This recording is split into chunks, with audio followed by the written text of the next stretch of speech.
Hello and welcome to Adam's Music Box, where today is a really sad day in the history of music because we say goodbye to Brian Wilson.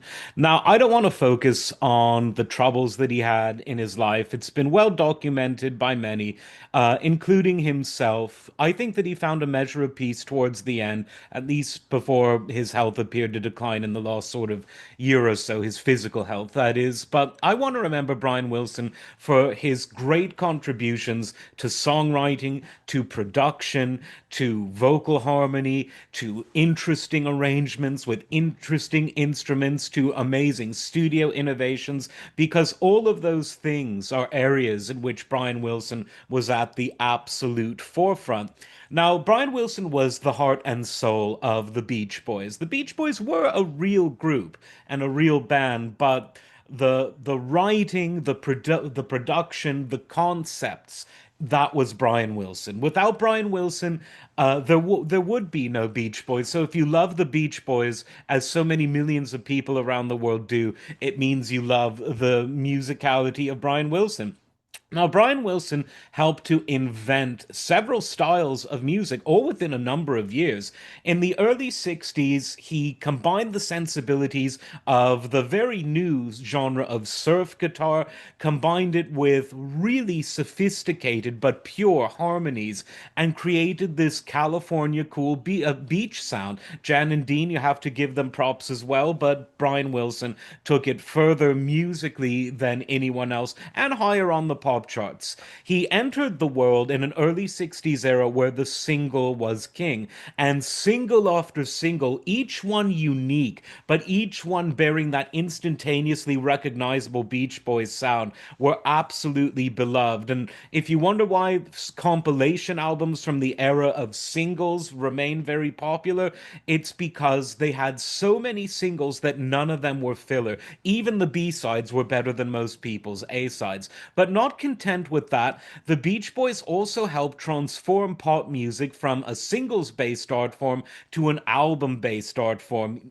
Before Sgt. Pepper's, before Days of Future Past, before Piper at the Gates of Dawn, there was Pet Sounds. And Pet Sounds really made a mark on music for so many reasons. One of them being that the album became something other than a chance for people like Frank Sinatra, established artists, to create concept albums, and other than people like symphony orchestra conductors, the great popular sellers of the 50s and 60s. Think Ernest Ansermet on Decca, Fritz Reiner on RCA, Antal Dorati on Mercury. But now the album was something for young people. It was something for people who appreciated modern songwriting, and it was a place to experiment with new sounds that were really not only unknown to most people at the time, but which still sound fresh. You can listen to albums from the 70s. Oh, that's a Moog synthesizer, that's a Mellotron, or the 80s, that's a Linn drum machine, that's a Yamaha synthesizer.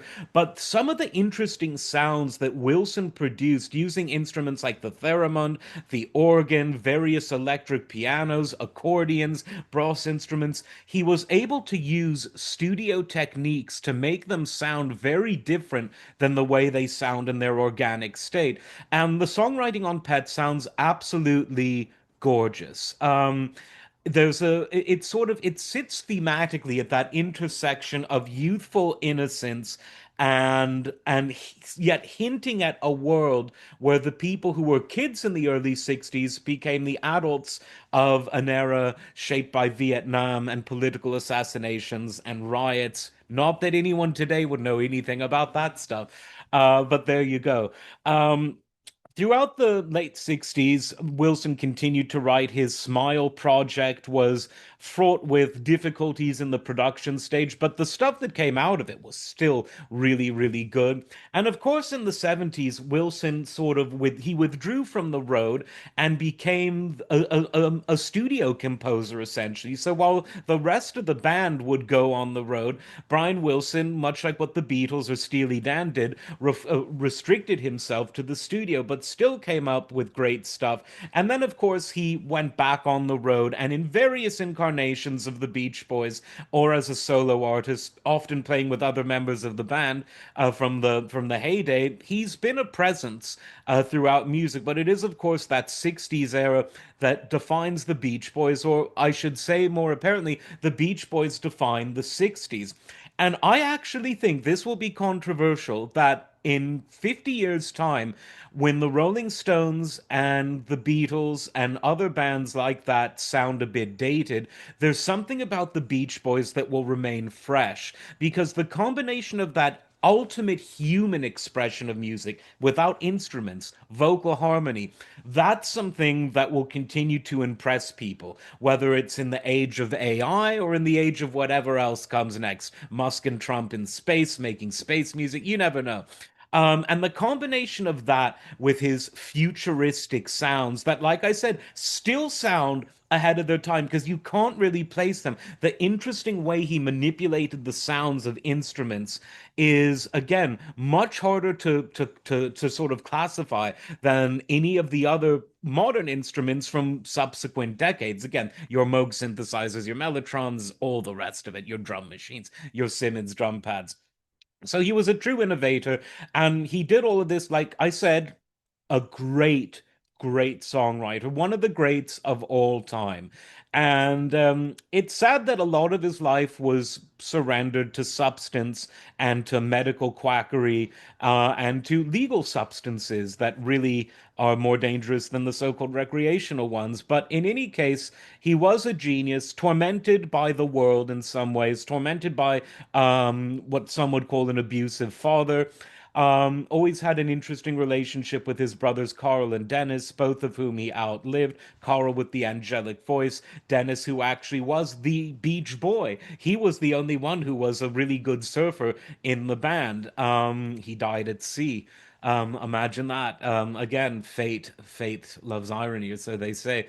But it's a world without Brian Wilson is it's a world much like I did a video recently about the death of Frank Sinatra and how that was sort of the end of the greatest generation's mark on arts and entertainment. And in many ways, Brian Wilson going is sort of an end of that boomer generation, which, while the generation itself is very tarred, mainly for socio-economic reasons, musically speaking, it was a really special generation, even if seeing some of them age not so gracefully, Neil Young, it's not what it's cracked to be. But Brian Wilson was always someone who, despite his troubles, was always someone who seemed to age with grace. And as he always would say, especially in his final decades, love and mercy. And that really is the theme of the day.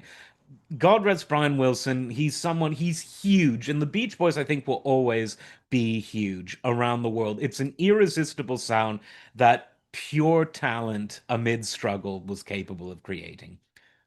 Like, subscribe, and we'll see you next time. Bye bye.